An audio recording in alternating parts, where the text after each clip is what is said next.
gorengnya. Berapa nih, Mas?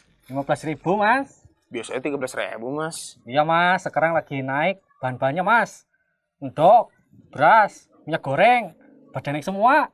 Cuma harga diri aja yang turun. Ya udah nih, Mas. Makasih ya. Ya, sama-sama, Mas.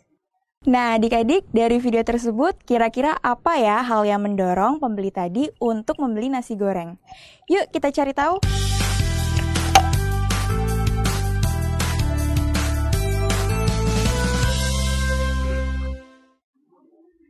Halo adik-adik, perkenalkan aku Kak Bella yang akan mengajari adik-adik tentang ekonomi. Suatu hal yang mendorong kita untuk melakukan tindakan bisa disebut sebagai motif adik-adik. Lebih jelasnya, motif itu merupakan keinginan kita atau juga alasan kita untuk melakukan sesuatu. Nah, apa sih alasan adik-adik belajar? Dan apa yang kalian inginkan jika kalian belajar? Pasti karena adik-adik ingin menjadi lebih pintar kan? Alasan adik-adik belajar itulah disebut sebagai motif belajar. Jadi, kalau di dalam ekonomi sendiri, motif ekonomi adalah keinginan atau alasan untuk melakukan tindakan atau kegiatan yang ada hubungannya dengan ekonomi. Motif ekonomi terbagi menjadi dua nih adik-adik. Ada motif intrinsik dan juga motif ekstrinsik. Yang pertama kita bahas motif intrinsik dulu ya. Agar adik-adik lebih mudah menghafal motif intrinsik, coba perhatikan kata in pada kata intrinsik. In memiliki arti di dalam. Berarti motif intrinsik ini adalah keinginan yang berasal dari dalam diri kita, tanpa adanya dorongan dari luar. Misalnya ketika adik-adik haus dan sangat lapar, apa yang adik-adik akan lakukan? Tentu adik-adik akan langsung minum dan makan kan, tanpa harus ada orang lain yang memaksa adik-adik melakukannya. Nah, yang kedua, motif ekstrinsik. Motif ekstrinsik merupakan lawan dari motif intrinsik. Karena in berarti di dalam, maka kata X pada ekstrinsik berarti di luar. Nah, berarti motif ekstrinsik adalah keinginan yang berasal dari luar diri kita. Bisa saja dari keluarga, teman-teman, orang-orang sekitar, atau juga media promosi. Contohnya nih, ketika teman adik-adik mempunyai handphone baru, dan dia memberitahu adik-adik nih kalau handphonenya sangat bagus, sehingga membuat adik-adik tergiur dan ingin membeli handphone baru juga. Nah, alasan itulah yang menjadi motif adik-adik untuk membeli handphone baru. Selanjutnya, kita akan membahas macam-macam motif ekonomi. Yang pertama itu ada motif untuk memenuhi kebutuhan. Nah, adik-adik pernah nggak sih ingin membeli suatu barang tapi uang adik-adik tidak cukup? Contohnya, ketika adik-adik membutuhkan tas karena tas yang adik-adik gunakan sudah rusak.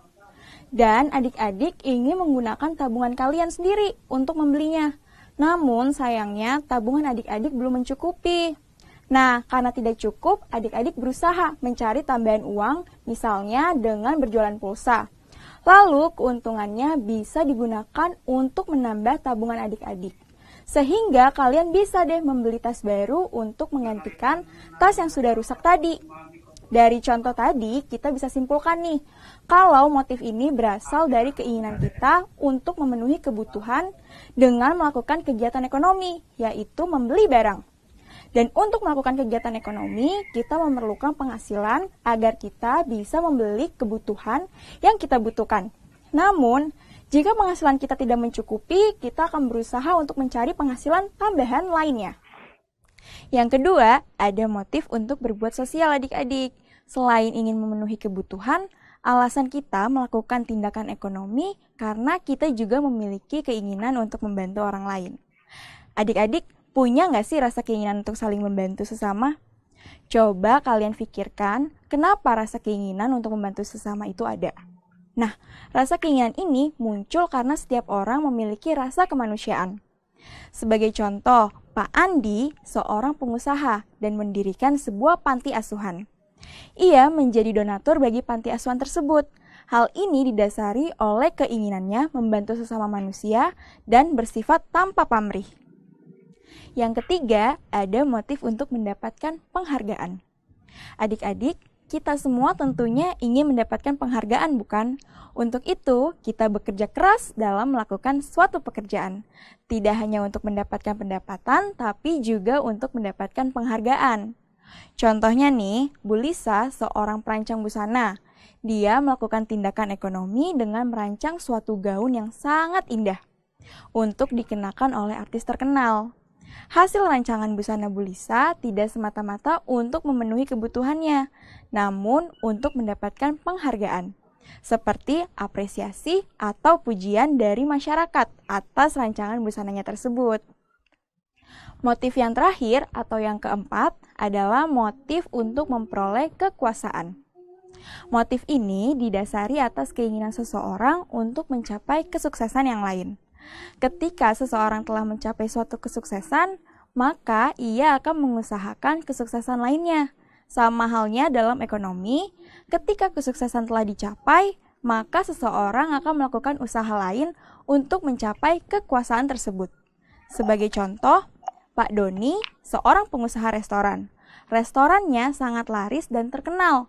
Karena Pak Doni memiliki motif ekonomi untuk memperoleh kekuasaan, maka Pak Doni melakukan tindakan ekonomi dengan memperluas usaha restorannya dan membuka cabang baru di berbagai daerah, agar restoran Pak Doni semakin terkenal dan dapat menguasai berbagai daerah.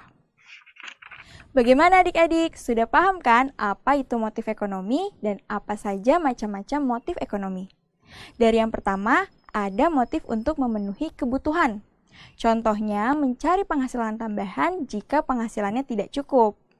Kedua, motif untuk berbuat sosial. Contohnya, seorang pengusaha sukses yang mendirikan panti asuhan.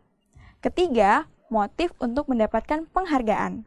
Contohnya, perancang busana yang merancang gaun seindah mungkin agar mendapatkan apresiasi serta juga pujian dari banyak orang. Dan juga yang keempat, motif untuk mendapatkan kekuasaan, yaitu seperti pengusaha restoran yang sudah sangat laris membuka cabang di tempat lain, agar restorannya semakin terkenal. Nah, itu dia adik-adik pembahasan tentang motif dan juga macam-macam motif. Di video selanjutnya, kita akan mempelajari sesuatu yang lebih menarik lagi nih. Penasaran kan? Yuk, cek video setelah ini dan sampai jumpa!